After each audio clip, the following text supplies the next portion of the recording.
आज आम प्रस्तुत करवा पूरी से मुझे अटा मैदा लुण तेल चीनी पानी जुआनी और नॉर्मल पानी।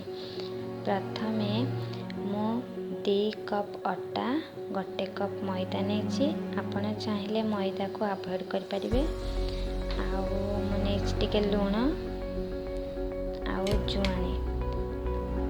जुआनी एमती भी पेट पे बहुत भल।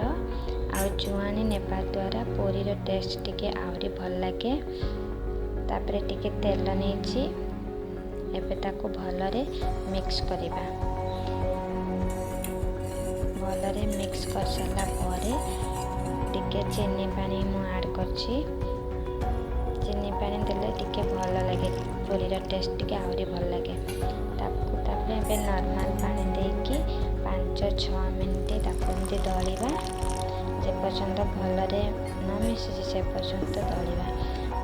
दली सारा परे एमती हो तापर आम टिके तेल देकी ताको घोड़ेकी रखिबा। 30 मिनिट पर ताको पुणी आउथरे टिके दली देकी आमे एमती छोट साइज रो गोल करिबा। बेसी छोट करें कि बेसी बड़ करें। तापर एबे आमे बेलिबा। बेलिला बेले टिके अटा नहीं कि बेलिबे नहले लगी जीवो। देखंतु एमती तार मोटेटा सबुआड़े समान हेबा दरकार नहले पूरी भलरे फुलिबनी। तापर मोर तो तेल गरम हो जाइए। एबे मु पूरी को पकेली।